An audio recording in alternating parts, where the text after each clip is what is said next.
If you work as a manufacturing facilities engineer, installing a new piece of equipment can be as complex as the machinery itself. From prep work to alignment and testing, it's your team's job to put it all together. That's why it's good to have Grainger on your side. With industrial-grade products and next-day delivery, Grainger helps ensure you have everything you need close at hand through every step of the installation. Call 1-800-GRAINGER, click Grainger.com, or just stop by. Grainger, for the ones who get it done. What are children but a weakness? A folly, a futility.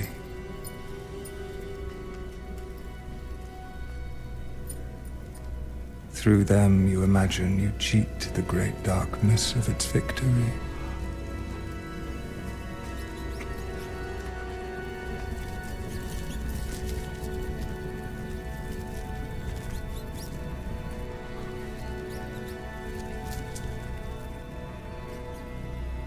You will persist forever in some form or another, as if they would keep you from the dust.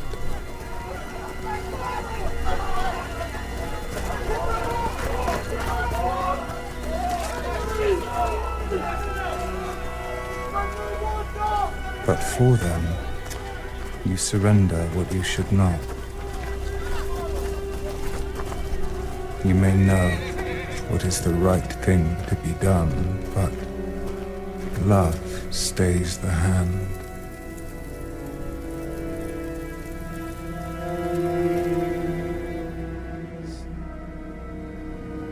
Love is a downfall.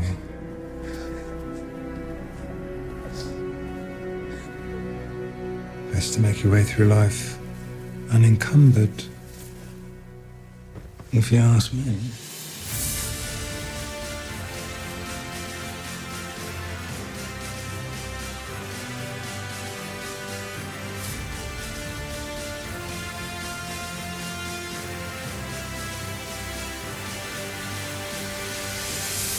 Welcome to the Unreal Hour. Hello and welcome to our show. I'm Fiona. And I'm Emma. So this week we are covering episode 6, The Princess and the Queen. The episode was directed by Miguel Sapochnik. It was, of course, written by Ryan Condal and Charmaine DeGrate. And also in this episode, we have Sarah Hess on the writing crew. Sarah is known for House MD, a couple of episodes of Orange is the New Black, and Deadwood. All fantastic shows that I have loved. Yeah. So, in this episode, there was a massive change to the opening credits. Yeah, there's a lot of new characters. There certainly is. So what we didn't notice was that there has been changes to the opening credits already since we first looked at them. So there was a tiny change in episode 3, in which a couple of extra bloodlines were added to Alicent's sigil, or coming out of Alicent's sigil. And then again in episode 5, indicating that she had more children. But those were minor changes that were barely noticed. But for this episode, with our 10-year time jump, there is a massive new intro. So let's just have a wee look at how that breaks down. So instead of following King Viserys' blood right away, we take a detour through Daemon's Cog. The prince is represented by his warrior helm. 2 bloodstreams come out of Daemon's Cog, representing the ladies Baela and Rhaenyra. The girls' streams are also fed with the blood coming out of Lady Laena's sigil. The girls' sigils look like dragon eggs, and they appear right before Rhaenyra's.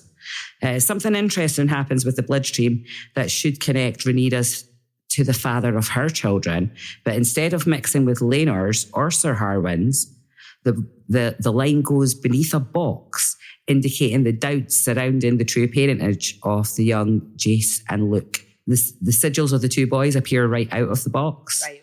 And yeah, that basically concludes our breakdown of the changes to the episodes. Cool. It's really cool, yeah. So we've got this little bit where the boys' parentage is shrouded in mystery. And I like the way they've represented that. Really cool. Yeah. So yeah, some changes. The article goes on to explain the later changes. We'll just add them in episode by episode. Yeah. So I'll just leave the rest of that just now. So there'll be a wee update next week. And then another one, I think, in episode 9. Oh. Excellent. So on to the episode. What were your overall thoughts, Emma? There's a lot going on in this episode. It's all becoming very Game of Thrones. It certainly is, isn't it? Loved it. A lot of death, a lot of dragons, and a lot of backstabbing. Oh God, let the politics and backstabbing commence. Politicking. Absolutely. No, it is. It's very intense. There's a lot to. Not only is there a lot happening, but there's a big 10-year time jump to fill in, so we feel like we're relearning these characters. Yeah. It's less like the middle of a series and more like a sequel 5 years later from a movie that you've loved, and then they bring out this sequel and you're trying to remember what they used to be like, but time has passed, and figure out what's happened in between. So very interesting. It's the sort of thing that you're used to, not only in like a movie sequel, but from season to season. Absolutely. Not in the middle of a season. Yeah. So I love it. It was very daring, I feel, to do that.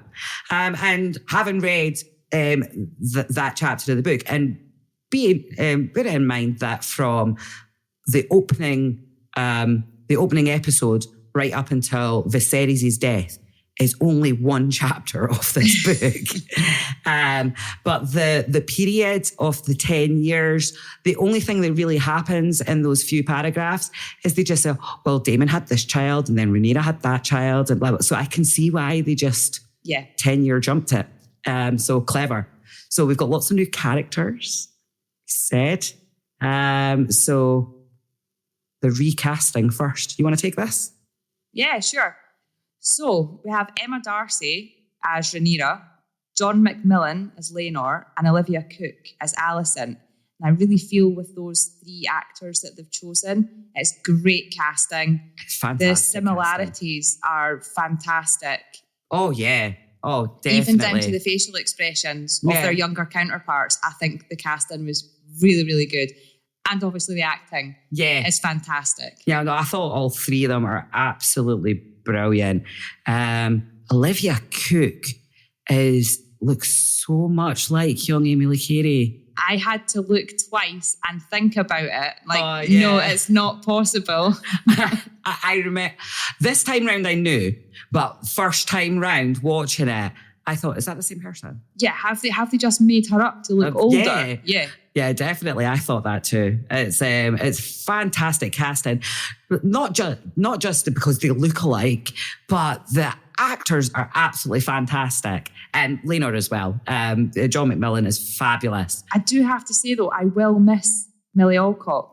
Oh, I'm good. I think that girl is a fantastic actress, and she really played the part of Rhaenyra so well. I hope they find a way in future season to have like a memory flashback that they can get her in back, there. Yeah, because she was brilliant. Her sass was just out of this world. Yeah. Love her. So I'm definitely going to miss her, and Emily Carey as well. Yeah. She's what a wonderful actress she is. She is. Yeah. She's not an RIP. No, she's not still very much living and breathing. But let's just pay tribute to the actors gone from the show, because they will be missed, but their counterparts are fantastic. They are. Do you have any more? We've got the Lady Lena was played by Nana Blondell. Oh, fantastic. What a lovely name. Beautiful name. And for a beautiful lady. Yeah, it really suits her. Yes, definitely. So this is like the 3rd Lena we've had now. Yeah. And absolutely stunning, as the 2 earlier ones were as well. Loved her.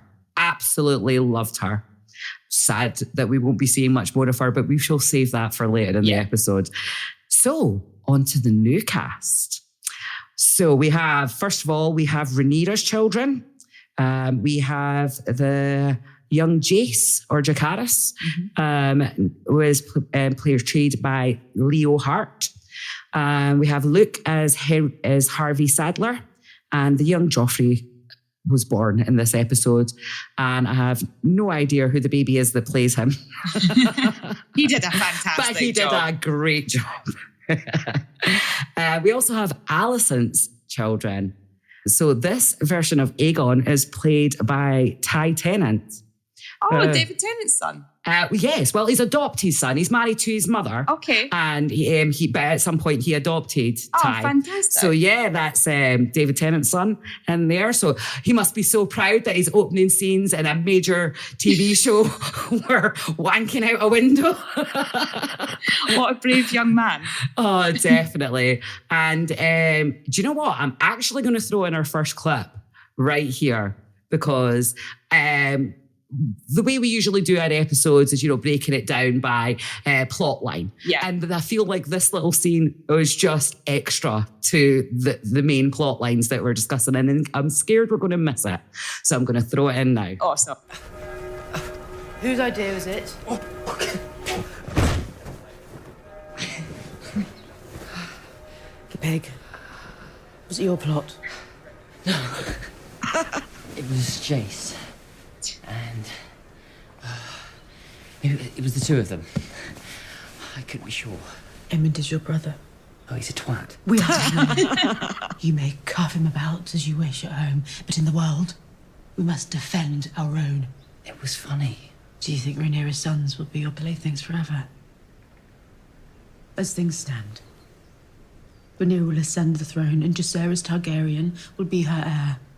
So? Oh, you are nearly a man grown. How is it that you can be so short-sighted? If Rhaenyra comes into power, your very life could be forfeit. Aemond's as well. She can move to cut off any challenge to her succession.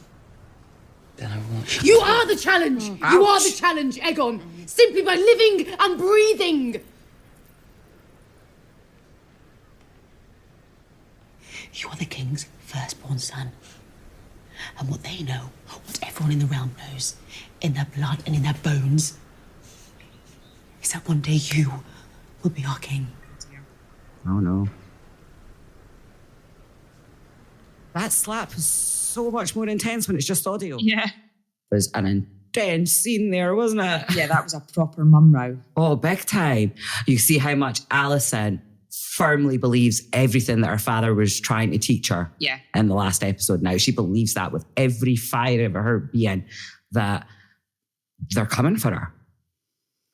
She's going to have to play the game or they are coming for her. And she's so stressed and frustrated. She's taking it out on her kids. But, I mean, he's a bit of a twat. He's calling his brother a twat, and I'm going, well, there's a mirror over there, pal. Yeah. But she's right in what she's saying, though. Look, although you think he's a twat and you can cuff him about all you like in the house, we have to stick together in public. Yes. Yeah, definitely. And you can't be ganging up on your little brother with those kids of all kids. Yeah. One day they may be your enemies. In fact, it's highly likely that they will. Yeah. So, yes, it was an interesting scene, and I didn't want it to go unmissed amongst all the other stuff that happened because it was a very eventful episode. It was. So I felt like this was the best place to pop it in. Moving on, in other new characters, we have Princess Helena, who was portrayed by Evie Allen. And I thought Helena's character is really interesting because of prophecy, right? We know that Daenerys the Dreamer foresaw the doom. Mm-hmm. And we know that Aegon had this dream of a Song of Ice and Fire. Yeah.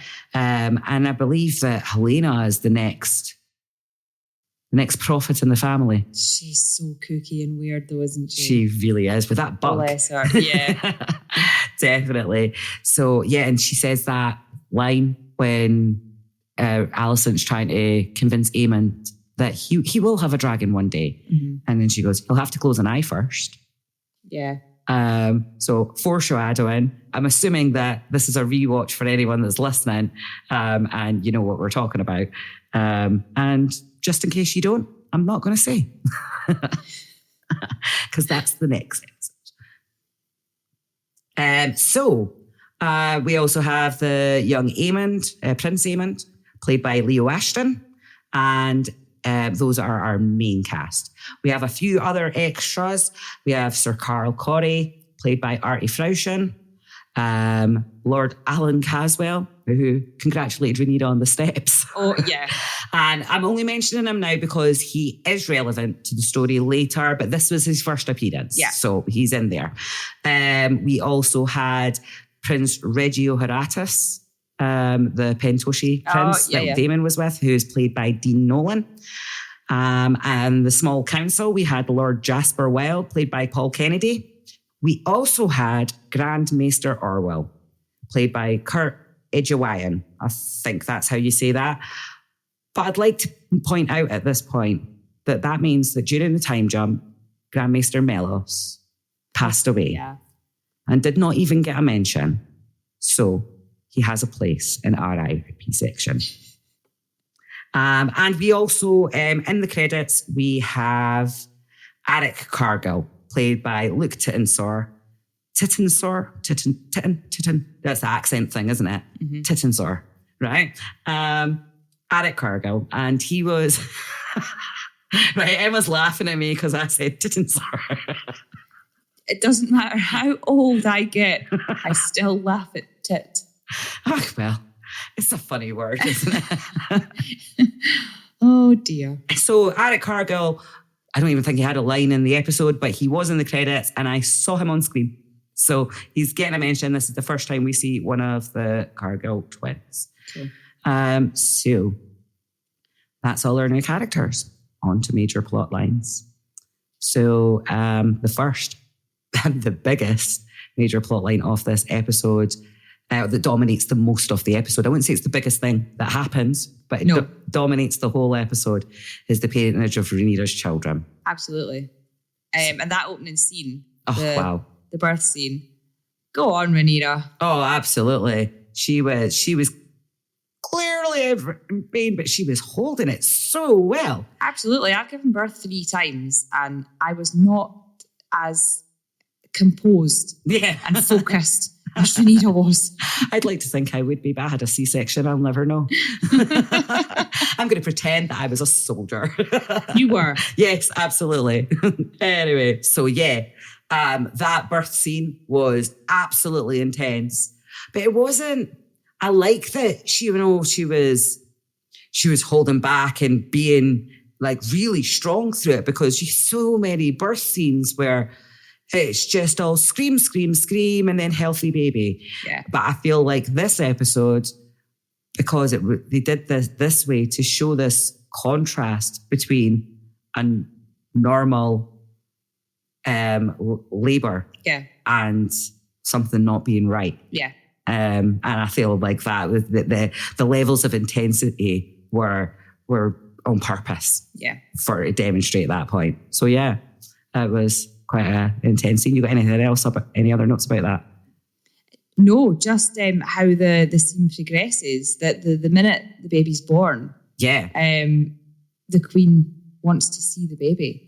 I know, and Rhaenyra's like, cord hasn't even been cut, afterbirth isn't even out, and she's like, okay, right, I'll go then. Yeah, because you're not taking my baby away from me. No fucking way. And it's total eye rolly, like, oh, for God's sake. Oh, and Rhaenyra says something is like, I thought we were done with this.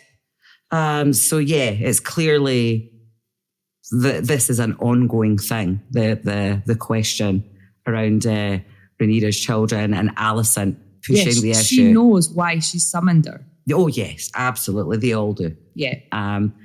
But God's sake, I mean, like that staircase. That was. I just think the whole thing from start to finish is hilarious. Yes. Her going from her chamber giving birth and to see Alicent, and Laenor's like trying to help her. I don't think it cuts away. I think it's one continuous scene, isn't it? Yeah. He's like, oh, princess, get your dress on. And she's like, oh, gosh, right, okay. And then he's like, tries to help her. And she's like, no, we've all been there. Don't need your help. Yeah. And he's like, can you at least take my arm? She's like, fine. And I love this whole conversation. Yeah. Where he's like, was it terribly painful? And she's like, And he says, I took a lance through the shoulder once. And she's like, my deepest sympathy. And he just goes, I'm glad I'm not a woman. I know. He's so lovely, isn't he? He's a bit dumb. He's a total cousin, isn't he? Yeah. He's just like, you're my mate and my cousin. Yeah. And I want to help you because I love you. And we've known each other since we were like You can born. see that they are close. Absolutely. But there's no relationship, husband and wife. They are like... They're going through the motions in public. They are. But behind closed doors, they're just best mates. He's such a gay man around birth. Oh, God. He's just like, ugh. Oh, yeah, it was funny. There was another one as well. And he's like, right, we're going to turn back. And she's like, no, unless you want to carry me back down those fucking stairs. It's the look she gives him. Yeah. He's like, okay, here we go. I can't remember his exact response, but it was, I'm going to shut the fuck up now. Yeah. Good call, Lena. Oh, definitely. So they go into the room and, Alicent's, let me get you a cushion. Oh, princess. Oh, is it so? How good of you to come? As if she wasn't summoned. Yeah. And then Viserys comes in like the proud grandpa. It's the first time that Rhaenyra smiles when she sees her dad. Yes. Because absolutely. He's such a proud grandpa. He is, isn't he? And then Alicent has that dig at Rhaenyra. Well, sooner or later, you might get one that looks like you. I love that she sits to her dad. He's like, how did it go well? She's like, I think I called the midwife a cunt. Oh, yeah, I forgot about that line. Yeah, brilliant. Oh, that's so cool. Then Rhaenyra bursts out with, we're calling him Joffrey. Oh, yeah. Oh, and that was awkward. Rhaenyra was not happy about that. She wasn't happy. I think it was more that she wasn't happy it wasn't discussed. Yeah. And I believe, sorry, I caught the boots again, but he had been trying to get them all called Joffrey. And apparently Corlys was the one that shot down the first one. Which sounds like feasible to me. Yeah, I could see that. Yep. So that was a lovely, lovely scene, but laced with all this two-faced backstabbiness and venom and like smiling through gritted teeth, and there's a lot of that going on, and we're only a couple of minutes in. It's brilliant. I know, I love it. I love when they're walking away. Yeah. And she's having that chat about, you could consult me before you name my son. And he's like, well, is he not our son? And they have that chat. And when they go off camera, there's a trail of blood. Oh, I didn't see that. Walking. Well, I remember from that moment, I think I might have just been laughing. And she's like, yeah, I don't remember you bleeding. Or something along those lines. You're not the one who's bleeding, I think she said. And then, when they go off camera, there's a trail of blood where she's been walking. Do you know, I think it was when she was walking up the stairs. I think I was looking for one. Yeah. On my first watch. I think I just forgot about it later and I didn't look when they were walking away. All right, so it was there. It was appropriate for the scene, so that's why I was looking for it. So fab. And then, so staying on topic, I'm not going to go scene by scene. I'm just going to stay on this topic for a while. So the next thing that happens along this line is that Harwin meets the baby. Oh, I really, really loved the wee comical bit where he said, you're asleep in front of the commander of the City Watch. Terrible lack of respect. I mean, it's like a certain insolence runs in the family, I'm afraid. Oh, it's a lovely scene between them. It's adorable. And the wee half smiles that Rhaenyra's shooting him. It absolutely feels like a mother and father meeting their baby for the first time. Not like the previous scene. Yeah. Yeah. It was lovely. He was absolutely smitten. He was. And I love like the coolness of the relationship between the three of them. Yeah, I love that Rhaenyra was like, come on, boys, back to the dragon pit with you. Yeah, get and rid just of gives them that moment together. And I love that when Rhaenyra was like, Rhaenyra, I think Harwin would quite like to say hello to the baby. And he's like, oh, right, yeah, here you go. It's like, oh, I forgot, he's not mine, he's yours. But it was very, very sweet. And he clearly loves all three of his children. Yeah. So it's a shame that it all has to be behind closed doors. And even the kids don't know. But it is what it is. Well, by the end of the episode, they've certainly got their questions. Yeah. And I'm not sure if it's that these questions were, this is the first time these boys are hearing this episode, you know, the lines that we, the audience, hear. Is this the first time the boys are hearing this? The first inkling they've had of any of it? Or has it been whispered around them before? I'm going to just... Well, maybe Jace. I think Jace might have... Yeah, I think my opinion, or what I've taken from it, is just what we said about the relationship between the three of them. Yeah. I think that those boys feel the love from their true father. Mm-hmm. And something in there is saying, he's my dad. Yeah. I know he's my dad. Yeah. Which is why by the end of the episode, Jace he has to ask. Yeah. It's just... Am I a bastard, he says. And she says, you're a Targaryen. That's all that matters. Yeah. I respect that she didn't lie to him. Yeah. Meanwhile, coming right back a bit, so Viserys and Alicent, when they're discussing it and Alicent's pushing that issue. It's the first time that we see Alicent bring the issue up and Viserys doesn't completely silence her and freak out. Yeah. It's more of a conversational denial. I've put denial-ish. Denial-ish. Because he knows the truth. He does know the truth. But he loves his daughter. I think it's in the next, in a later scene, that Alicent says he knew the truth once. Oh, wait, no, that's in the clip that I titled, Ooh, So Much Hate, Kristen. So yeah, I have that. So let's hear it. Fab.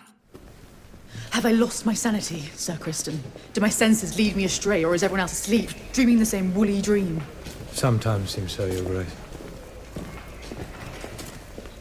She flaunts the privilege of her inheritance without shame. She expects everyone in the Red Keep to deny the truth our eyes can all plainly see.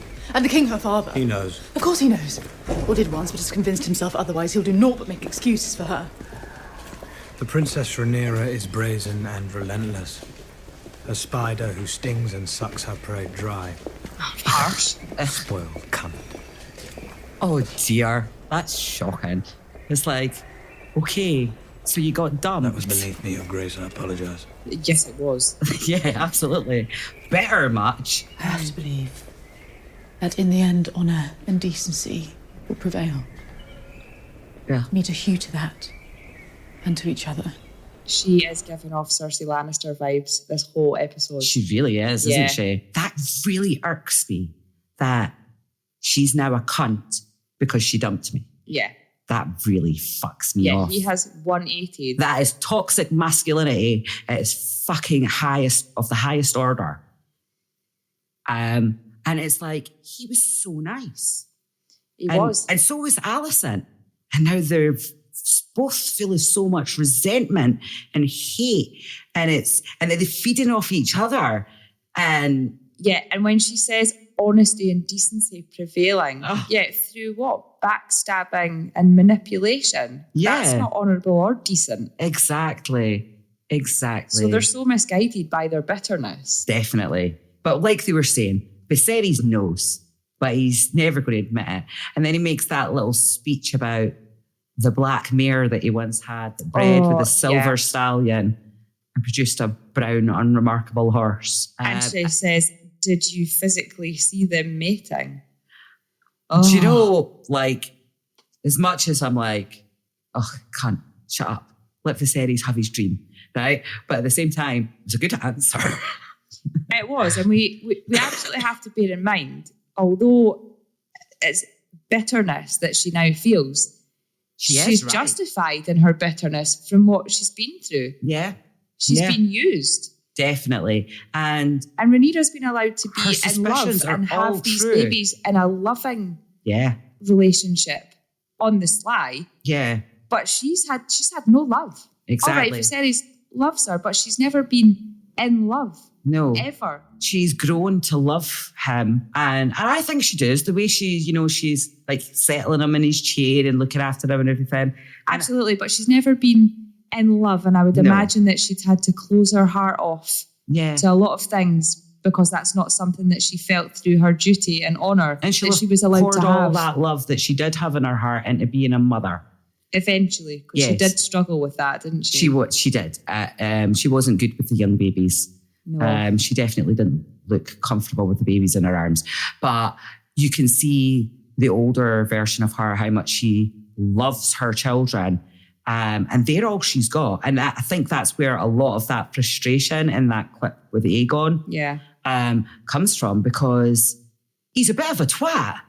And she needs him to wake up and be ready If for anyone's what a might spoiled come. cunt, it's him. Oh, definitely. Oh, so spoiled. And he only gets worse as the season goes on. Yeah. And I imagine we'll see a bit of that next season too. So yeah, Viserys knows Alicent and Kristen are so bitter and full of so much hate. I think Kristen might be winning on the hate front there. Yeah, he's definitely feeling the fire. Yeah, misogynistic cunt. Anyway, moving on. I may edit that out. I may not. The next scene, I suppose, that we see that's relevant to this topic is in the courtyard, the training yard. Yeah. Kristen treats Rhaenyra's kids very differently to Alicent's. He does. And they're so small. It's such a I shame. know, yeah. I like that Harrow's there to call it out. I think he's very patient and diplomatic to begin with. Yes, he was. He absolutely was. And Viserys and Lionel Strong are watching the whole thing as well. Harwin points out, it's like, I think you could just, treat them both fair equally. Maybe give some of the other boys a little bit of instruction instead of just focusing on the ones you like. Mm-hmm. And then he pairs Jace with Aegon, and you even see it in Viserys' face. He's like, what? Yeah. And then it shows you Lionel straight after it, who is trying to remain straight-faced. But they're his grandsons too. And Yes, he can't say and anything. he can't say a freaking word. And he's watching his son be a little bit too freaking obvious. Yep. And with every second, it gets worse. Yep. And he can't do anything. And then when Kristen goes and pairs the two of them, he grabs Jace so rough. Yeah. And kind of throws him across the courtyard. And it's very one-sided at first. But then Jace kind of takes Aegon by surprise and gets him on the back foot a bit. And Aegon's like hiding behind the dummies, the straw dummies and stuff. So I quite like that Jace got a wee moment and showed him, you know what, you're too smug, you're too cocky. Yeah. So that was cool. What, have you got any other notes for that scene? No. Actually, I do have a note for that scene. Did you notice that Aegon and Aemond are in green? I didn't. They're in green. I did not. I was going to say the strong boys. Oh, that's a bit controversial. No, sorry, it's a safe space boys here. They were in red and black. Yeah. One side red, other side black. Yeah, right, okay, so traditional Targaryen colours. Yeah, no, Alicent's boys were in green. I meant to look out for this going forward because they are very much in territory of the greens and the blacks now. Yeah. And I want to keep an eye on that going forward. It did make me think, like, come on, Viserys, are you not seeing this? It's been 10 years. Can you not see this division in your family? Well, he obviously can see it. But even down to it's like, the why are they wearing green, ignoring I think is such a slap in the face because it's a war banner. Yeah. So those are his kids too. Yeah. Has his illness taken him so far that he's just too weak to voice anything anymore? Well, I suppose we never really saw the aftermath of Alicent walking into that party, the wedding feast, with wearing green. We saw Viserys' reaction, but it was a very public situation. Yeah. And the episode ended without that ever having been, because that was a declaration. I mean, who says it's Alicent's choice? Is it maybe just the wardrobe's choice through the director and writer? Yeah. That we're just going to put them in green and see if anyone notices. Yeah, totally. Interesting though. It's like is that a direction choice to distinguish characters, like by the way all the Targaryens blonde, even the ones that weren't. Yeah, no, still not over Rhaenys having blonde hair. Yeah, totally. That's She's a so Baratheon through and through. Yeah. But is that what they're doing here? Or is this a wardrobe choice as opposed to... It's interesting, isn't it? Because I don't think it comes up in the book. I don't know. I'm going to have to... I don't think a detail as small as that is in the book. No, I don't think. Remember. The only time they ever mention is the initial first time that Alicent wore a green dress and Rhaenyra wore a black dress, which was at Viserys and Alicent's 5th anniversary party. And that is when everybody started referring to them as the blacks and the greens. Mm-hmm. And I don't think anything as tiny as that was ever mentioned again in the books, to be honest with you, not down to what they were wearing. Mm-hmm. So where were we? So Harwin splits up this fight and Christian Cole's really digging at Harwin to get a reaction. He wants, and the outcome that happens is what he wanted. Yeah, Harwin's totally lost his shit and Kristen's lying on his back laughing. Yeah, and Harwin is so triggered. He's having to be held back by 2 strong knights. Or, apparently Harwin strong is the strongest, baddest. Oh, he's breakbones. Yeah, exactly. He's the toughest man in the kingdom. And he's been held back by these 2 guys. And he is full on triggered. And Kristen's just lying there, laughing his little face off. Going, told you, I knew it. He's so smug. Yeah. And again, he's unrecognisable to the Kristen from, I was going to say from the last episode. If we exclude the last 10 minutes, he's unrecognisable to the Kristen before the last 10 minutes of the last episode. So yeah, there's that. And then there's Lionel having the conversation with Harwin after the fact. And Rhaenyra's eavesdropping. I know. And it's so tense and so awkward. It is. However, actually, I'll wait until we've heard the clip. Okay. Because... yeah, I have something to say about that. Oh, okay. Well, I could do with a refresh anyway. Yeah. So give us a sec. That's what this is about then. Your shame. Our shame, Harwin! Shame on the whole of House Strachan. Because I laid my hands on that insufferable Cole. The son of a steward. He is a knight of the King's Guard now. Sailed Prince. A defender of future heir to the throne. Oh my God, they're throwing shit about and everything. You have laid us open to accusations of an uglier treachery. And what treachery is that? Oh, don't play dumb. Don't play the fool with me, boy. Your intimacy with the Princess Rhaenyra is an offense that would mean exile and death. For you, for her, for the children. It is rumor. Only. Spun by the princess's rivals. People have eyes, boy. Yet His Grace the King, it seems, will not accept what his eyes see. This flimsy shield alone stands between you and the headsman. The willful blindness of a father towards his child. I wish my father affected a similar blindness. Have I not, these many years? And yet today, you publicly assaulted a knight of the King's Guard in the defense of your... You have your honor, and I have mine. Ooh, that was intense. To the fly on the wall or the Rhaenyra on the stairs. Absolutely. And Harwin is still talking in coded conversation. He is. He's sticking to the story. Oh, definitely. And because the walls have ears. Yeah. And even although his dad is daft enough to call him out on it, the conversation's so loud as well. Yeah. I couldn't help thinking, Rhaenyra, what if Rhaenyra's not the only person listening?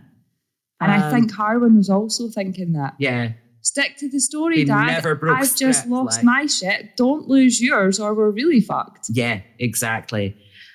And then, of course, later, he goes to speak to Viserys to resign and almost confesses again. Yeah. But we'll get to that. Because in the meantime, Laenor's just making it worse.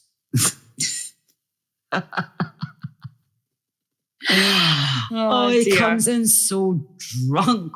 It's that you can hear him singing and he's quite ridiculous, isn't he? Yeah, and she's just sitting in the chair like, oh. it just is such a pain to her in that moment because big she time. just had to sit and listen to Harmon and Lionel having this really loud conversation. Oh God, And it's she's so tense. stressing, like, oh my God, what's going to happen? And he's pissed as a absolutely fart. steaming, coming in with his boyfriend. bestie. And they're singing in the hallway and they're clattering things. And then he comes in and he's like, I fell over. We've all been there, haven't we? We've all been there. We've all been that drunk person that's like, definitely. And your other my half other or your half's got a friends couple of like, stories. uh-huh. Definitely. But it's nothing worse than that you wake up and you go, you were so funny last night. And you go, oh my No, God, wasn't. what did I do? Yeah. And it was that level of drunk, wasn't it? So yeah, he's like, are you all right, dear? And he's playing in the car, the milk makes the breast swell. Dear Rhaenyra's like, Carl, did I have a moment with my husband? Abort. F off. Get out. Oh, it's so good. But I mean, besides the funny, then it goes really quite. The tone changes and Rhaenyra's, talking about Carl's going to take me on this adventure and we're going to go here and we're going to go sailing and we're going to go fighting and war in the yes, steps. this is exactly what I need, And she says nothing.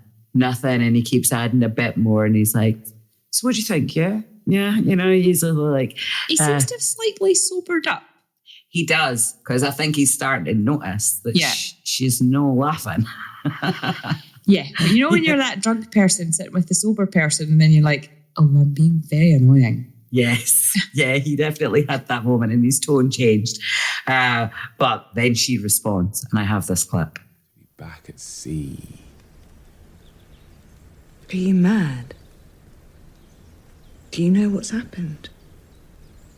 Well, you've been guzzling all the ale in Flea Bottom, God know what besides. Dark rumours are hunting us, Lionel. They nip at our heels. Questions about our son's parentage. Vile, disgusting insinuations. Insinuations, are they? They are our sons. Yours and mine.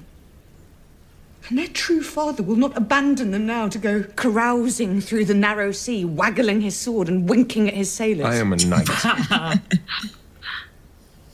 And a warrior. And I have played my part here faithfully for 10 years. I am owed some... You are owed nothing. Ooh, you tell him, Hen. For 10 years, you have indulged yourself at court. Bought the finest horses. Drunk the rarest of wines. Fucked the lustiest boys. This was our agreement. I have not begrudged you. I think that's the first time she's outright said it. Yeah. You do not desert your post when the storm lashes. The wise sailor flees the storm as it gathers.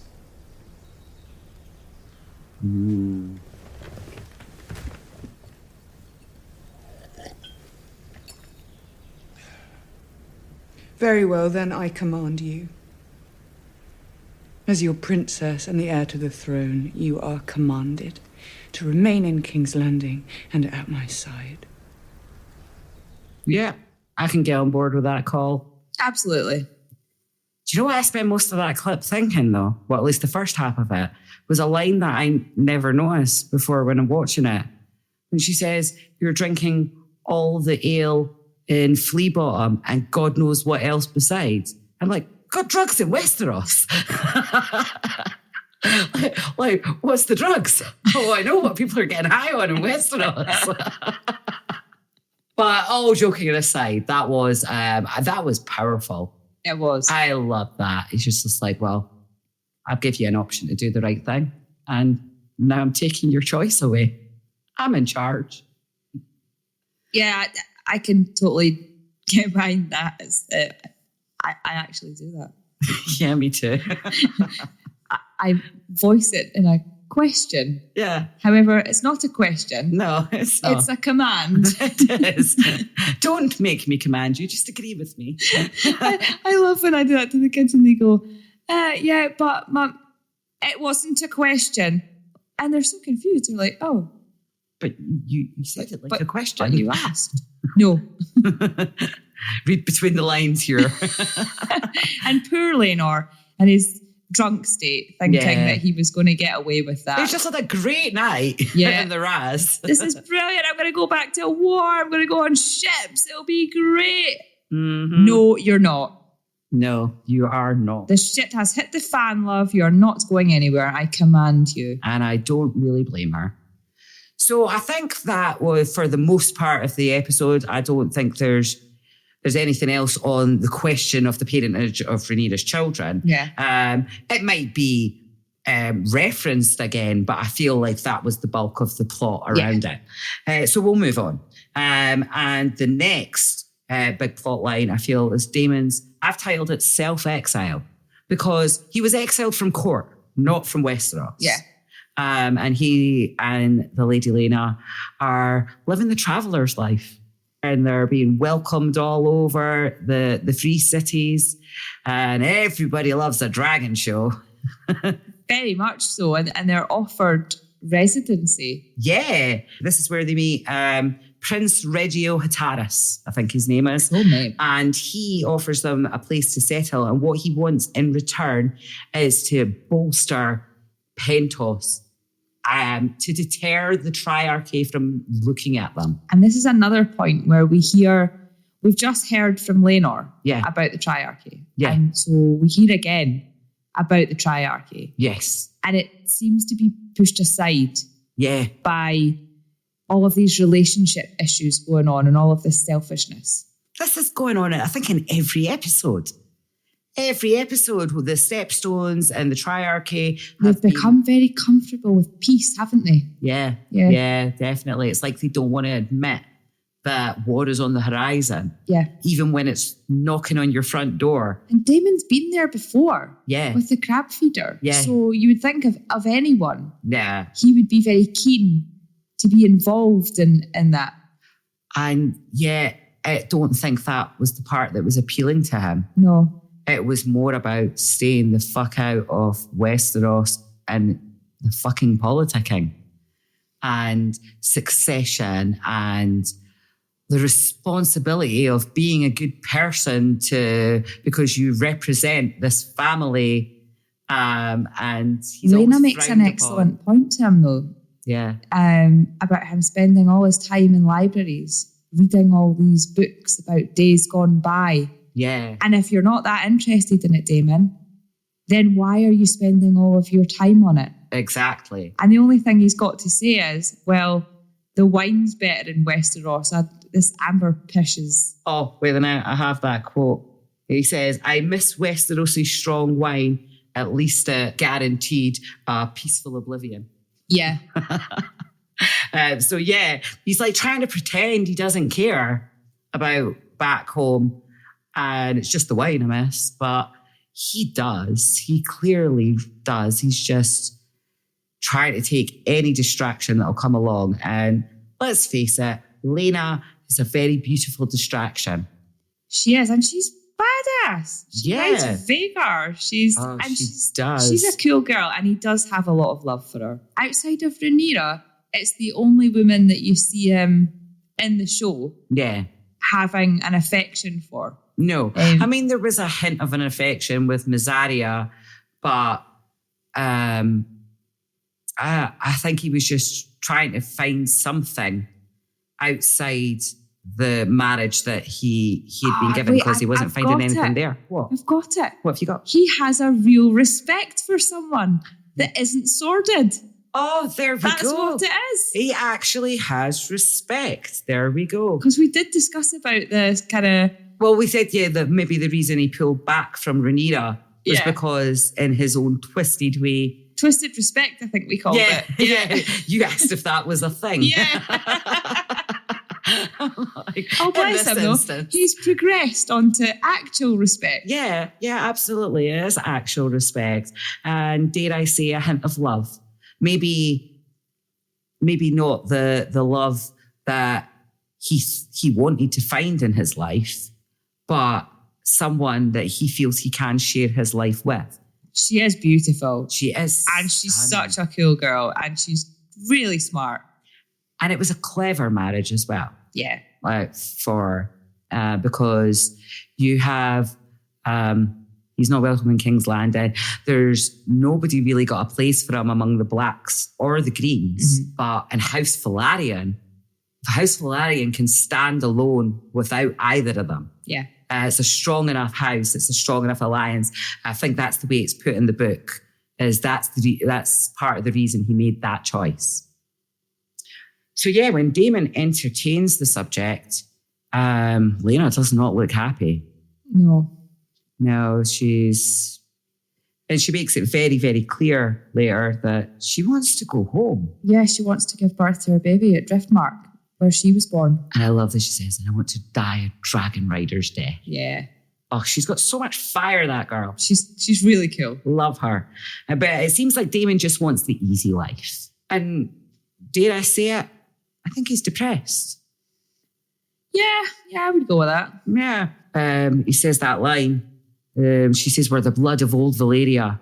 And he's like, Valeria's gone. We don't belong anywhere. And I'm like, oh, that's bleak. But I think he's in denial. I agree. I think both brothers are in denial. Yeah. Yeah, isn't that true? So I don't really think that there was much more on that. I think that was sort of the end of Daemon's questioning where he wants to be in the world. It was. There is a really lovely scene with Lena and her youngest daughter. However, actually, I know you have a really funny scene. Oh, which one? I think it's her daughter, Bela. Oh, yeah. At that dinner, that was it. The Petushi Lord's giving them, this big history lesson. And Lena's like, look, if you wanted to marry one of my daughters, you could have just asked and spared us the history lesson. And I don't know which girl it is, but one of them, the face on her. She's so disgusting, isn't she? She's absolutely horrified. That old man, no. Oh, it was such a cool moment. It's just like, I love it. It was like, we've not had much from this girl and these girls at all in this episode, but there was some proper personality going on there. I love that.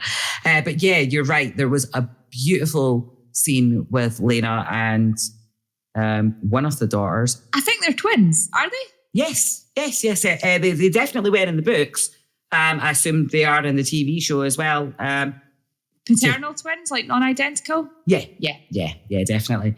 But they're lovely little girls as well. Yeah. But yeah, so this scene with Lena and her daughter was beautiful, so I'm going to drop that in here. Oh yeah, she's trying to hatch the egg here, isn't she? Mm-hmm. Yeah. It's been 8 years, sweetling. Half of them never do, you know. What? Hatch. Will they let me stay? Well, who let you stay? The Prince of Pentos. I don't understand. He wants you and Father. And Bela. Because you have dragons.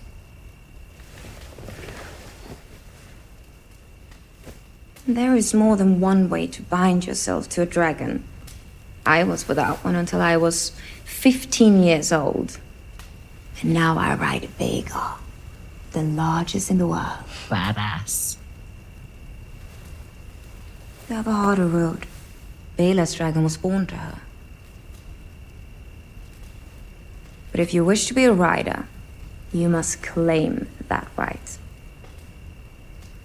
Your father will tell you the same. Father ignores me. Oh, that breaks my heart.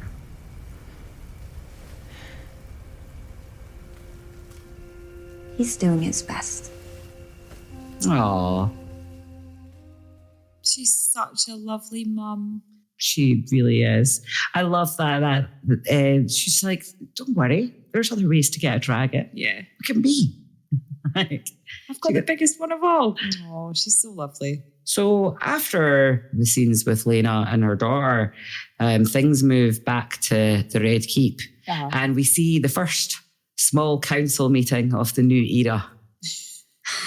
And I find it so amusing that there's the first thing they're talking about is the Brackens and the Blackwoods again. And their ever eternal feud.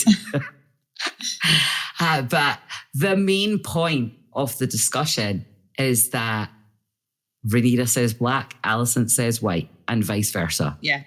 And there's, and I just wrote, oh, the bitching. But it's the contempt in mostly Alicent's voice, I'm going to say. But Rhaenyra does a bit of it herself, you know. But it felt like no one else at the table was really involved in the conversation. It was a lot of back and forth between just the two of them. I felt Rhaenyra was more regal. Yes. Yeah. Alicent came across as victory. She was just trying to undermine Rhaenyra. Yeah.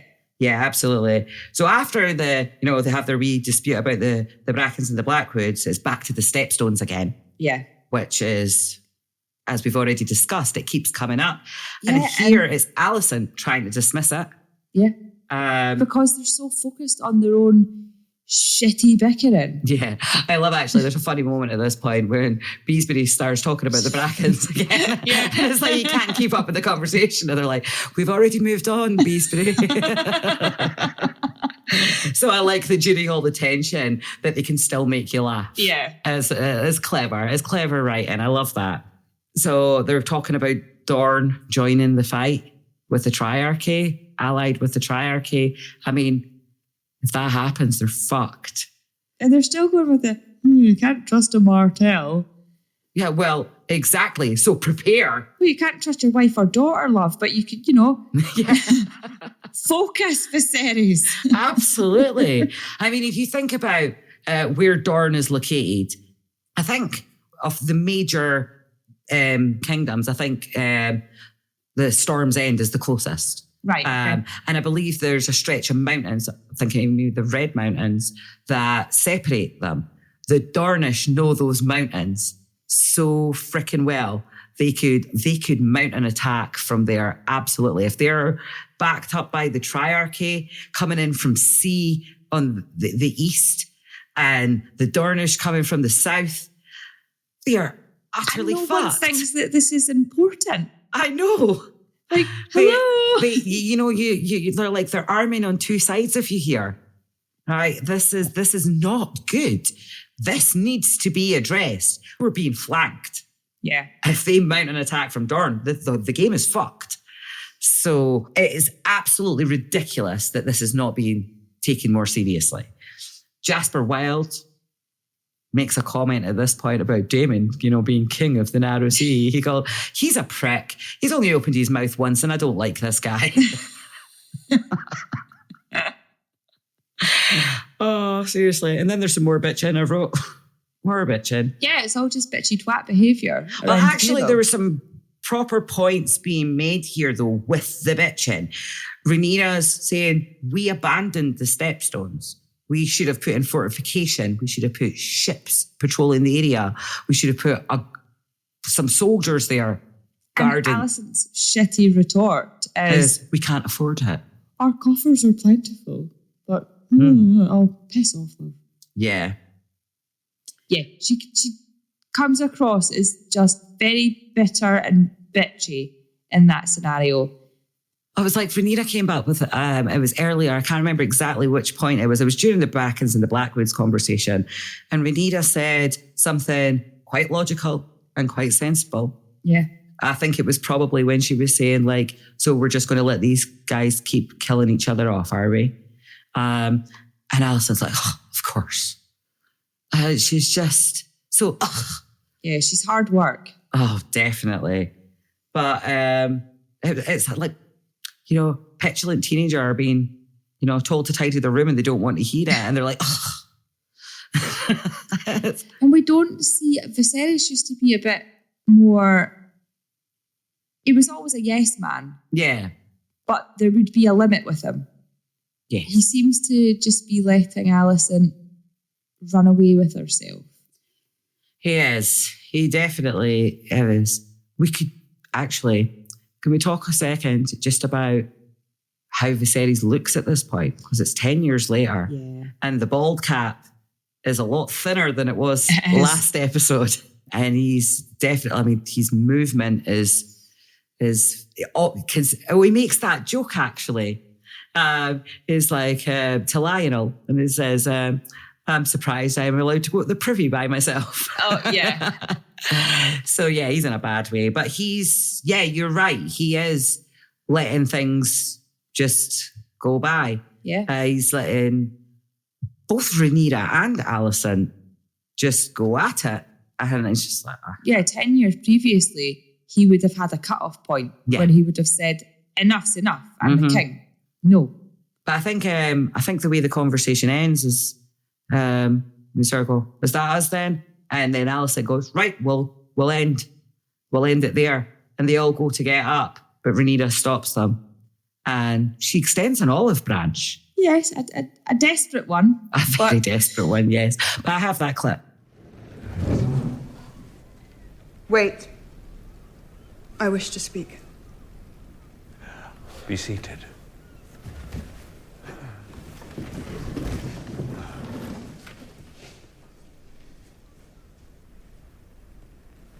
I have felt the strife between our families of late, my queen. And for any offence given by mine, I apologise. But we are one house.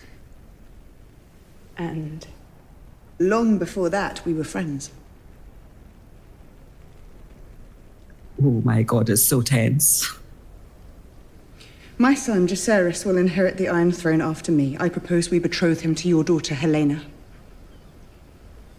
Ally ourselves, once and for all. Let them rule together. A most judicious proposition.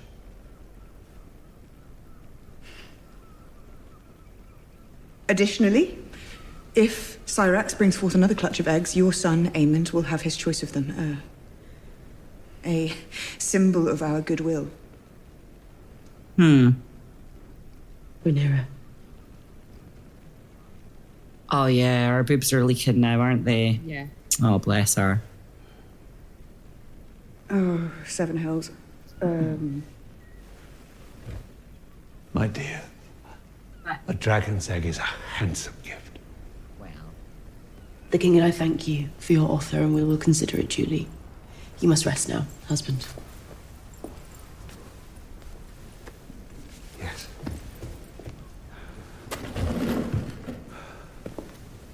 And the second her back is turned. How sweetly the fox speaks when it's being cornered by the hound. She is sincere. Such a bitch. She is desperate.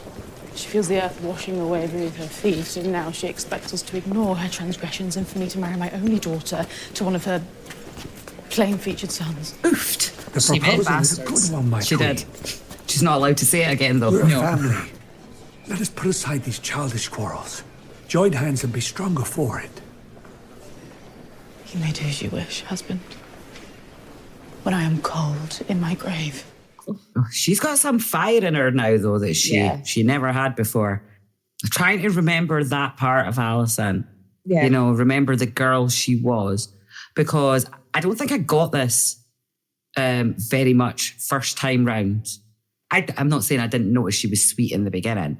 I think I forgot that she was sweet in the beginning. Yeah. And having this rewatch and really, really getting deep into these characters has made me realise how she got to where she was. She was a vulnerable young girl. She was. And now that's manifested as a bitter, angry, devious woman. Yeah. Yeah, I can relate. At times in my life, I can absolutely relate. I can think some pretty crappy things. Some are due to mistakes I made, some things that just happened to me when I'm younger, and they have shaped who I am now, and I am tougher for it in a lot of ways.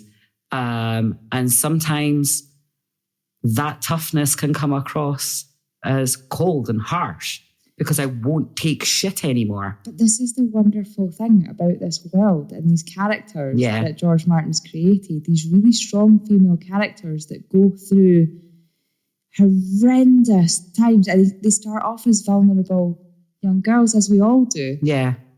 But the paths that they take and the choices that they make from the cards and the choices that are made for them. Yeah.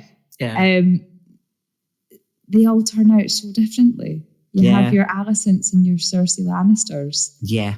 And then you have your Aryas and your Sansas. Yeah. And they're all very, very, very different. I mean, I think even in Game of Thrones, we got a glimpse of a 12-year-old Cersei Lannister. And she seemed a sweet girl for the 5 minutes she was on screen. And I think we've got to remember that as almost, not every, but almost every nasty bitch out there was probably a sweet girl at one point.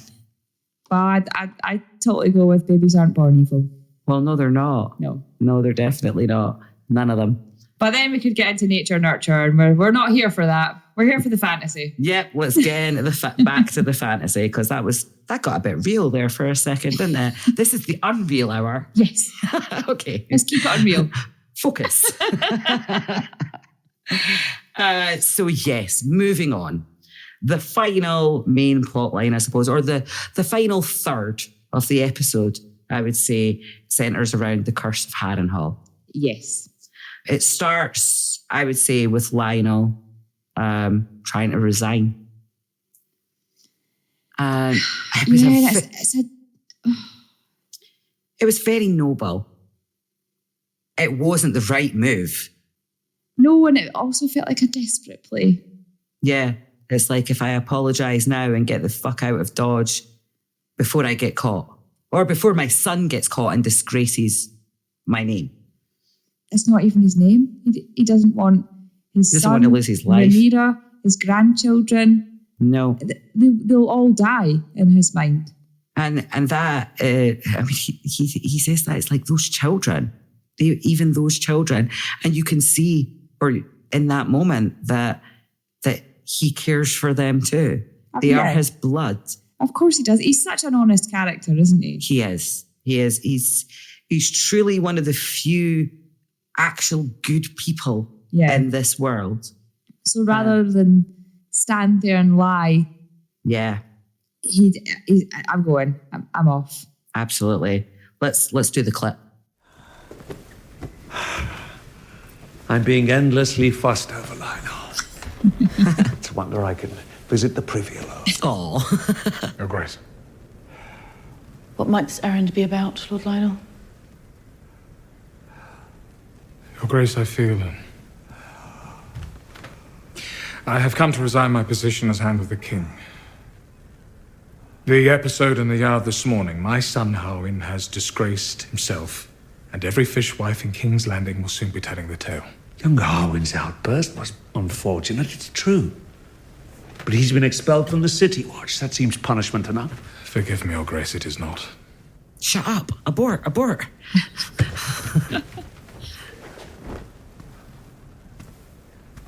You have served me faithfully for many years. Tenor's hand. I think I just heard Alicent's eye Your roll. advice has been sage, unmarked by self-interest, which stands in contrast to all others. You speak kind words. But there is a shadow over my house, and it grows ever darker. I can no longer serve you with integrity. Shut up! What is this shadow? Name it if it casts such a gloom. Oh, as if you don't know. Yes. You must have your reasoning in plain language.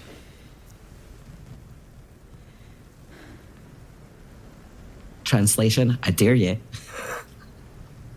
I cannot. Then I cannot accept this. My dear husband. I said no. If you insist, my king. I do.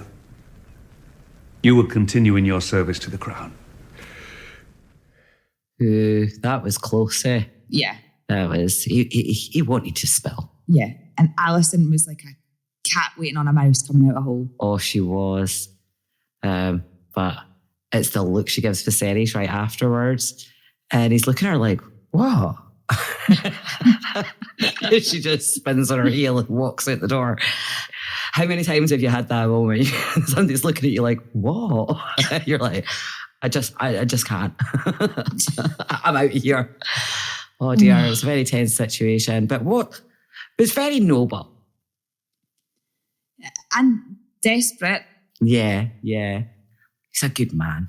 He is a good man. He is, and it's sad that he's struggling with it so much. After being so loyal. I think... Yeah. What a shame. It's very hard for him because, he's standing there, has to watch his grandchildren from the outside. What they just witnessed in the courtyard was... awkward. It was very awkward, but you could see the love that his son has for his boys as well in that moment. He's watching all of this and can't intervene, can't say anything. And I think his conscience just got the better of him there for a moment. But I'm glad he didn't just outright say it. He can't. No. So yeah, what comes next is Alicent's dinner with Larys. She marches straight out of there and goes back to her chambers where Larys is waiting. He's like, sorry I didn't wait for you, but the meat was getting cold. And it's just like, okay. He was very comfortable in her chambers. Yeah. In that conversation, I get the vibe that she wants her dad back. Yes. Because there's no one on her side. And it's an opportunity for him to be back because she says, well, he's partial to me. Yes. And he wouldn't hesitate to say what needs to be said. The thing that everyone else is scared to say. And I think she's right, actually. Yeah. I think Otto would say it because he's a master manipulator and he would have found the best way to say it to Viserys to make him understand. Yeah. But Viserys might have just dismissed it again, like everybody else, but at least he would have said it. I think that's what Alicent's trying to say. Yeah. Yeah, it must have been hard for her because like all these years without her dad, that's been, so it was, it's 10, maybe going on 11 years. Yeah. So yeah, Alicent's missing her daddy. And I think in the fight that she thinks she's fighting, he would be our absolute strongest ally. So it's understandable that she would feel that way. Yeah. Definitely. So what happens next? Larys recruits the prisoners. That was a bit brutal. Oh, it was horrendous. Oh, that guy's eyes. Then it's like they're darting from left to right, and he's got this and the sound of the sizzling blade cutting through the tongue. Oh, it was wickedly gross. Yeah. Gotta say, like, no matter how gross this stuff is, I'm always like, yes, no, yes. Yeah, it was really cool. But again, creepy little bugger, isn't he? Mm-hmm. Seeing the way he was, giving his little speech to the prisoners, but I'm going to make you an offer. And, slimy. Yeah. Just very, very, very slimy. Just like to say, before we move on, that I've discovered a little plot hole in this story. Uh-huh. So, well, actually, IMDb discovered it. I'm not going to pretend it's mine, but I thought it was so interesting, I have to share it. Larys sends 3 condemned men on a top secret mission and even cuts out their tongues to ensure their silence. But then he has them wear his personal sigil while on the mission. Oh, yeah. Yeah. Like, plot hole. It's a bit silly. Oh, now I'm trying to think. Could that be so as they are not suspicious when they're in Harrenhal? Yeah, that makes sense. Yeah. God, you just blew my theory. Sorry. Filled the plot hole. Damn you, girl. Damn you. That does actually make sense. Yeah. But only if that is the reason. Otherwise, it's a plot hole, right? So next, Harwin says goodbye to the boys. It's so sad. Oh, it is. And there's so much unsaid between him and Rhaenyra. Yeah. She's trying to not give anything away in front of Jace. But, like, it was to no avail, because the second he walked out of the room, Jace is like, is he my dad? Yeah. Am I a bastard? Aye. And it was her. She was so shocked when he said it. Like, what? I mean, you saw through my code? Like, I really thought I was being clever here. Damn me for raising such a smart kid. I have those moments often. But bless her, she doesn't lie to him. No. She doesn't admit the truth either. But... No, but that's because the walls have ears. Yeah. Yeah. So then she goes straight to Laenor and says it's time to go back to Dragonstone. And I love this, that yeah. she turns his words against him. Oh, yeah, she does. And she's like, a wise sailor flees the storm as it gathers. Yes. Oh, I love that. The best kind of manipulation. Yeah. Using their own words against them. You go, girl. I like that. And she's like, and bring him too. We'll need as many swords as we can get. Definitely. Oh, well, I just wrote your boyfriend can come. Yeah. It's like, we're going back to Dragonstone and your boyfriend can come. It's fine, right? We're just going. So yeah, and that brings us to fire. I thought that was so distressing. Oh, it was awful. Like, Harwin was starting to roast. I was almost a little relieved for him when he fell through the floor. Yeah. Or was it the ceiling above collapsed on him? I was unsure. Yeah, I was unsure. But there was definitely a collapse of the building, which I'm thinking, God, I hope that at least knocked him out. Yeah. Because he was starting to cook. And poor Lionel on the other side of that door, hearing that. I can't imagine what that must have been like to hear your son go like that and shortly follow him. It's got to be the worst way to go. Fire, yeah, definitely. Here we are commenting on a series that is inspired by a book called Fire and Blood. Yeah, interesting. So yeah, I mean, after the fire, like, Larys does that creepy voiceover about children and the burden, and it's better not to love, and all this stuff is like, when did you get so insightful about children, Daddy? You know, it's like, when were you a dad? Yeah, I want to know what his deal is. Like, why he's so bitter. Oh, it's, do you know, I did a little bit of digging to see if I could find out what makes him tick, and also to look into just the, you know, the family history, see if I could piece something together myself, see if there was anything written. I really found nothing. In fact, what I did find in one of the many different wikis that there are was basically a statement of no one knows what motivates Larys. Ah, okay. So that is the character is shrouded in mystery. So the only other thing is that the voiceover speech goes into another creepy little speech about the curse of Harrenhal. Yeah. And I'm going to play that clip. Her dad. You've heard the stories of Harrenhal, Your Grace. It's built in hubris by Harren the Black as a monument to his own greatness. Blood mixed into the mortar. It is said to be a cursed place, that it passes judgment on all who pass beneath its gates. You pass judgment. She's scared of him. The Queen makes a wish. What servant of the realm would not strive to fulfill it? I assume you will write to your father now? Larys, I did not wish for this. I feel certain you will reward me when the time is right.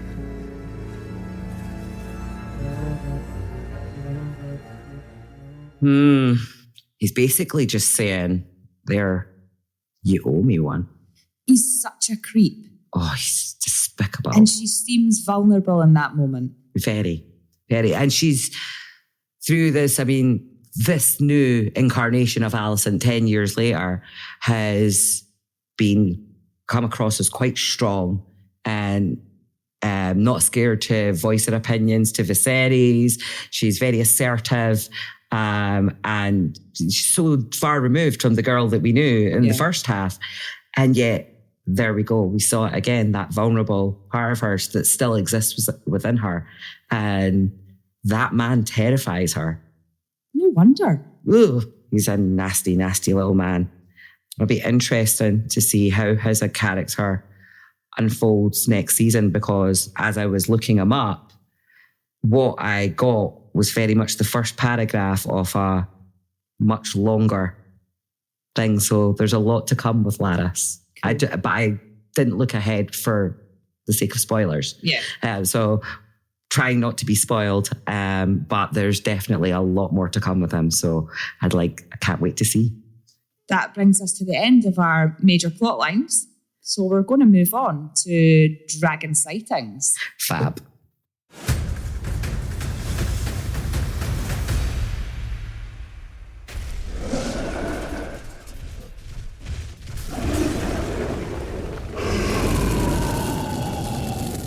So there were several dragon sightings in Westeros this week. There was. It was fantastic. It was, because, for a show called House of the Dragon, we haven't seen much dragon. There's been a little bit here, a little bit there. We had that battle-y stuff in episode three, was it? Yeah.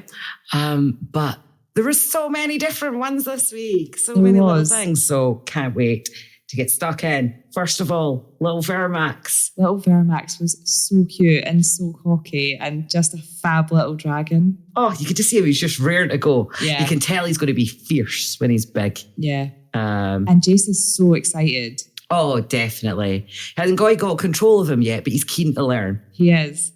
So yeah, that was interesting. And all the while, his uncle Aemon's sulking. Yes, well, little Jace is saying, "Can I see it? That was brilliant." Can I, please. I'd be the same. Yeah, me too. And our next dragon sighting, what a fearsome beast it was. It was. Sorry, I can't even keep a straight face. The pink dread. Oh, that was so funny, but so mean. It was. Well, it was hilarious. It really was. Named after the infamous Balerion the Black Dread. And his brother and nephews were wetting themselves. Naughty kids. They thought they were so funny. I thought they were funny. I thought they were funny too. That was a win. Definitely. Oh, but he's an angry, bitter little man, isn't he? Yeah, he's quite a negative kid. Yeah. In comparison to his, would she be his cousin? Sitting there with her little warm second cousin, maybe? Yeah. Because Viserys and Viserys and... Oh, would he be an uncle, actually? Because it's Daemon's children. Yes, that's exactly right. Yeah. Yes, so they would be cousins. Yeah. They're absolutely just cousins. Yeah. I'm trying to think about the other parentage side of it, but no, they're just flat out cousins. Yeah.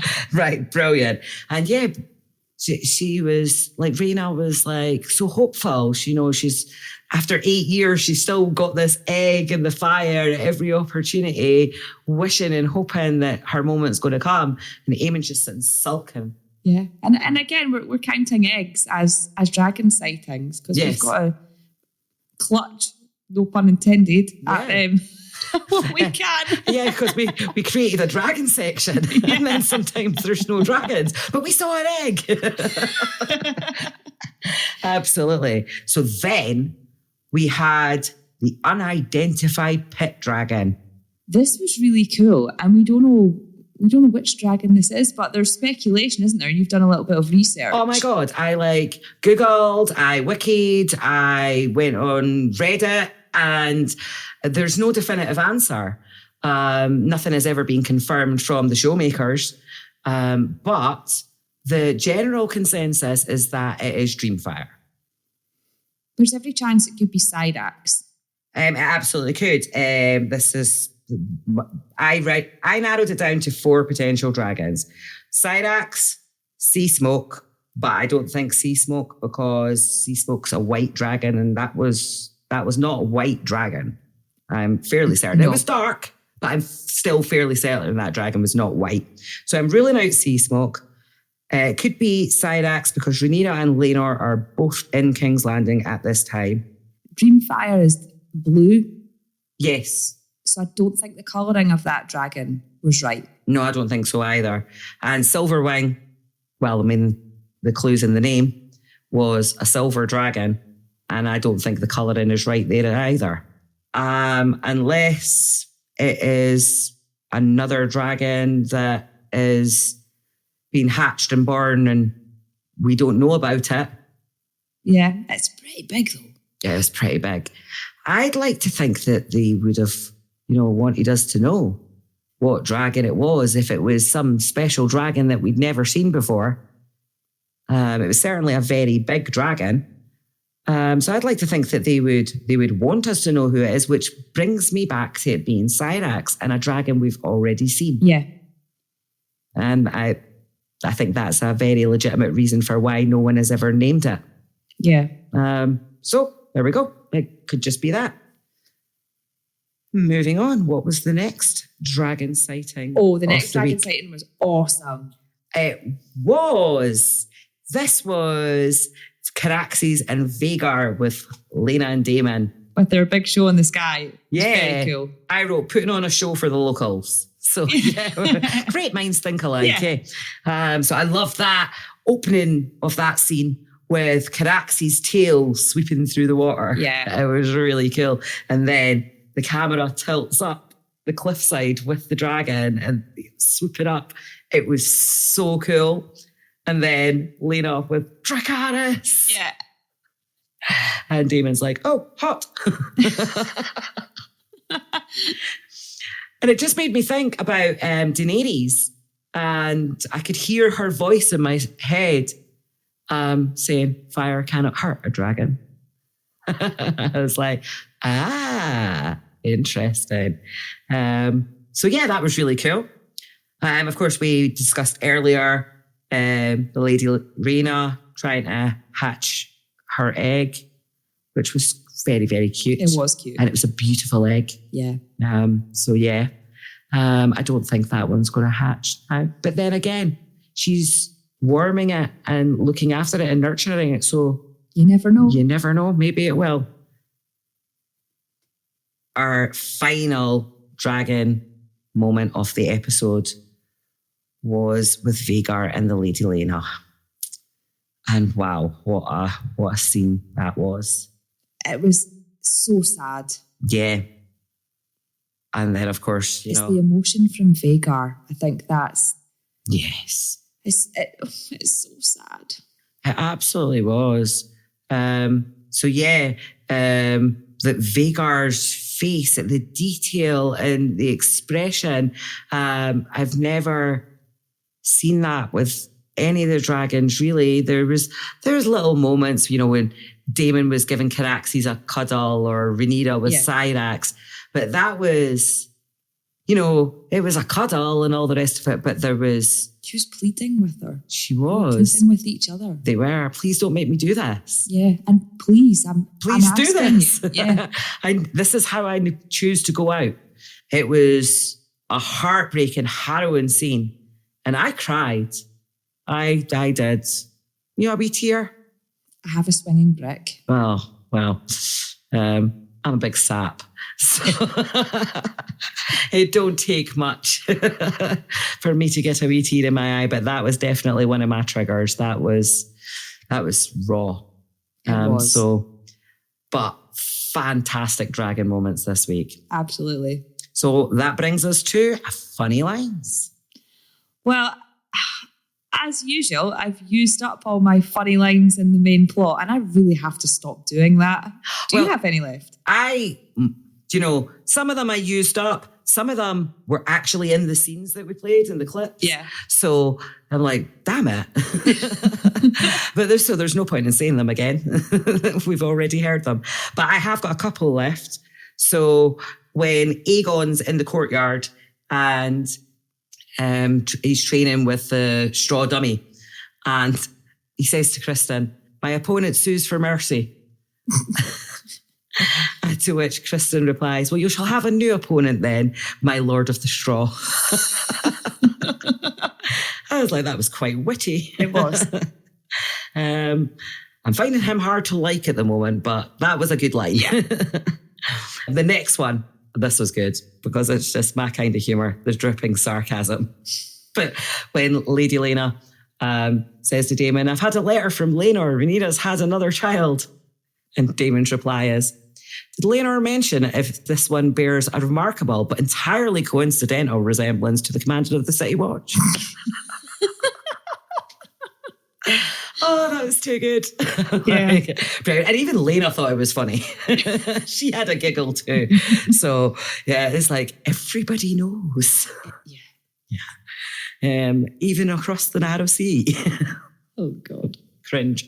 And finally, believe it or not, Larys Strong. Oh, wow. He got a funny. So he says to Alicent, I felt it was a sin to let the meat go cold. And Alicent says, yeah, I had no such worry about the wine. He says, well, meat without wine is also a sin. Well, he's not wrong, is he? I can't argue with that. So, yes, finally, me and Larys meet when it comes to wine. Why does that not surprise me? And that was it for funny lines. Do you have any other notes? The only thing I've got is, which I thought was quite interesting, that Daemon's daughters speak High Valyrian, and apart from his conversations with Rhaenyra, or the people that work in the Dragon Pit, these are the only other people that really hear speaking High Valyrian with Daemon. Yeah. And it's lovely that he has that with his daughters. Yes, it is, definitely. It was a really, really quite sweet moment. While I did notice it, I didn't think that in depth to it. I just assumed they all learned High Valyrian. But I think the Valyrians speak High Valyrian, but it was nice to see Daemon have a High Valyrian conversation with someone that wasn't working the Dragon Pit or Rhaenyra, because it seemed to be exclusive to them. Yeah, it was like their own little secret language. Yeah, so it was really nice to see him conversing with someone else. Yeah, in the definitely. old language. Yeah, that was a beautiful moment. Any other notes? No, that was it. It was an eventful episode. That's for sure. It was full. We had loads of funny lines, loads of drama, loads of bitching and backstabbing, lots of dragons. Yay! Yay, finally. And last but not least, a lot of death. A lot of death. Which brings us to our RIP section. So the first person that we need to mention in our RIP section today is Grand Maester Mellos. He was not mentioned in the show, and I'm guessing that's because there has been years since his passing during the 10-year time jump that we've just experienced. So nobody gave him a mention, and his death has kind of gone unnoticed to the average watcher who's not 100% paying attention. You know. He will be missed by all the leeches in Westeros. Oh, he certainly will. Those were definitely his favourite remedy. Yes. There will be a lot more herbal poultices around the Red Keep. So, yes, goodbye to Grand Maester Mellos. Rest in peace. And next, we say goodbye to the Lady Lena Velaryon and her unborn child. It was an absolutely beautiful and yet brutal way to go.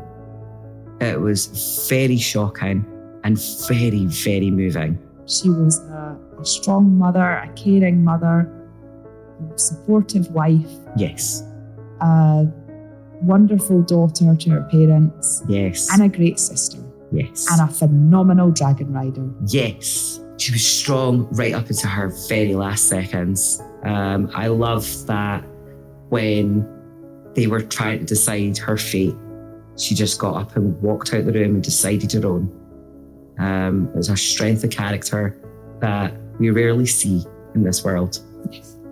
So rest in peace, Lady Lena and her unborn child. Next, we say goodbye to Harwin Breakbone Strong. Rest in peace, Breakbones. Yes. Loving father, secret man on the side. Yeah, absolutely. So much left unsaid between him and Rhaenyra. Yeah. It was like they thought they were going to have another chance to have that conversation that they should have had as he was leaving. And it was a horrible, horrible way to go. Yeah, he didn't deserve it. No, absolutely not. And finally, we said goodbye to his father, Lionel Strong. And he was as strong as they come. He absolutely was. He was a warrior. He was a faithful hand of the king. He was a father, a loving grandfather, even in secret. He trained at the Citadel and earned 6 links in his maester's chain and was an expert in all matters of law, which of course earned him the job as Master of Laws prior to being Hand. He was a good man. He wasn't self-serving, and in the world of Westeros, that is very rare. He truly was one of a kind, and he will definitely be missed by myself and Viserys, I think. Definitely. And he has 2 surviving daughters. I'm sure they were going to miss their father too. But I don't think Larys will. Well, he kind of dropped the ball with Larys, I think. Yeah. So that'd be the end of our RIP section then. And I think we'll bring the tone back up again with some fun facts. Woo! Fun fact number 1. During the small council meeting, there is a mention of Lord Grover Tully of Riverrun, an ancestor of Catelyn Tully, and of course, then Arya, Sansa, Bran, and Robb Stark. Grover has a grandson named Elmo and great-grandsons named Oscar and Kermit. That's awesome. All of those, as you know, are humorously named characters on Sesame Street. So that was cool.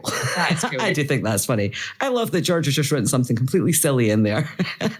That's brilliant. So our next fun fact is that despite not being seen until this episode, Emma Darcy was cast first in the role before their younger counterpart, Millie Alcott. Oh, really? Yeah, that's interesting. So it's like really clear to them like who Rhaenyra is, and then they cast a younger version. Oh, that's interesting. Yes, it really is. I love that one. And one other, you already know part of this, but maybe you don't know it all. So Matt Smith played the 11th Doctor on Doctor Who. Yeah. Ty Tennant, who plays Aegon, is the adopted son of David Tennant, who played the 10th Doctor, and the grandson of Peter Davison, who played the 5th Doctor. Oh, wow. There you go. That is awesome. That is absolutely amazing. He's like Doctor Who. Link up. Yeah, he's like Doctor Who royalty. Yeah. You could just imagine on those like 2 episodes that they actually filmed together that like while the cameras weren't rolling, they were like having told Doctor Who moments. Yeah, but so Ty Tennant is heavily linked to Doctor Who. Wow. He has a family relationship to 2 doctors and has worked with another. Wow, I think he is destined to be a doctor at some point in his life. Oh, wouldn't that be cool? That would be really, really cool. Absolutely. He certainly is well placed. Yeah.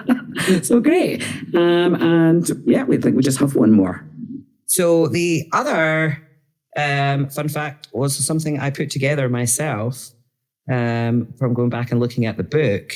But the suspect for the fire at Harrenhal. Ah, this is interesting. Yes, it is. 5 suspects. Okay, well, that's a lot. And the number 1 suspect is, of course, the Curse of Harrenhal. I love that that's the general consensus. That's so silly. It was the curse got them. Of course. Brilliant. The next suspect offered was by Mushroom, and he named Corlys Velaryon as a potential suspect. Okay, Mushroom. Yeah. It seems out of character for Corlys. It certainly does. You can see where Mushroom could come up with motivations for it to be Corlys. But I think knowing what we know about his character, that's not the way he would play it. No. So let's break this down CSI style. Cool. Means, motive, and opportunity. Yes. Does he have the means? Oh yeah. Yeah. I'm sure he could, but he certainly owns a fleet of ships. Yep. Harrenhal is very inland, though, so he would have to travel along roads, and surely would have been seen in Westeros when he's believed to be in Driftmark. That's true, but he does have many connections because he's high up. He does. But he also stands out in a crowd. Yes, he does. He's quite striking, isn't he? Yes, absolutely. So I'm going to rule him out. I'm going to say he did not have the opportunity that we know of. Yeah. Okay. He probably could have got there. But as far as we know, he's on Driftmark. So motive, absolutely. He could have the motive because of what's happened to Rhaenyra, because Harwin and Rhaenyra and their affair and is bringing attention to the fact that Rhaenyra is carrying what he sees as maybe some shame on their house. Yeah, I think it's a weak motive. Yes, I think it's a very weak motive, but I take everything Mushroom says with a pinch of salt anyway. Absolutely. So let's rule that out. So Daemon. Septon Eustace offers Daemon as a suspect. Well, he was capable of it with Rhea Royce. And his reasoning being that it would get him one step closer to Rhaenyra, which was his motive for killing Rhea Royce. Yeah. So that would be 2 steps closer to Rhaenyra. Again, he's very striking. Yes. But he's got that hood that he murdered Rhea. Oh, yeah, he's murder hood. I totally forgot about that. Yeah, he has a murder hood, Emma. Come on. Packed away in a trunk for 10 years. Oh, I'm just going to get a murder hood on. I mean, Daemon is in Pentos at this time, but he has a dragon. Yeah, that's true. He flies a dragon. Exactly. So means, motive, and opportunity. Yeah, it's a possibility. Definitely a possibility. The majority of people here, second to believing it's the curse, believed that it could have been Larys. Wow. Well, we know that in the show they have gone with that. And he certainly has means, motive, and opportunity. He stands to inherit Harrenhal if his father and brother are gone. Yeah. And he's just devious as hell, and he's trying to suck up to Alicent. And we already saw how he used his means by chopping off their tongues. Oh, wow. Giving them a little badge that says, "I'm with Larys." I'm with Creepy. Yeah. And finally, and probably the most controversial theory of all in the book, was offered by Grand Maester Melos from Beyond the Grave. No, he wasn't dead at this point in the book, but Grand Maester Melos thought that it could have been Viserys. Oh, come on. That Viserys had deep down knew that the rumours were true and decided to take Harwin out of the equation. Harwin, yes, I could see. I don't think he would do that to Lionel. Lionel's his buddy. No, I don't think so either. No, I like, even if it's, if we take the TV show out of it and we don't know, and we were faced with those 5 options, I'm going to put my money on Daemon or Larys. Yeah. Yeah. So yes, now that we are done with being CSIs, yay, that was or fun. homicide investigators, this has turned into a true crime podcast. I think that brings us to the end of our show. Did you have anything else that you wanted to add? No, that's everything from me. Well, I think that's it then. So next episode, we will be back with episode 7, which is called, Emma? It's called Driftmark. Excellent. So we will see you then. In the meantime, here's how you can contact us. If you want to contact us, you can head over to our website, theunrealhour.com, where you can find links to our social media and Patreon to review, like, follow and subscribe. You can also leave us a voice message that we may use on the show. Finally, you can email us at talk@theunrealhour.com. And if you like what we're doing here and you want to support the show, then you can visit patreon.com/theunrealhour, where you can subscribe for ad-free listening, early access episodes, and exclusive content. If you don't want to commit to a monthly subscription, then you can buy us a coffee at buymeacoffee.com/theunrealhour. All your donations will go back into the show to cover costs and keep the lights on. Once again, thanks for listening. Until next time, keep it unreal.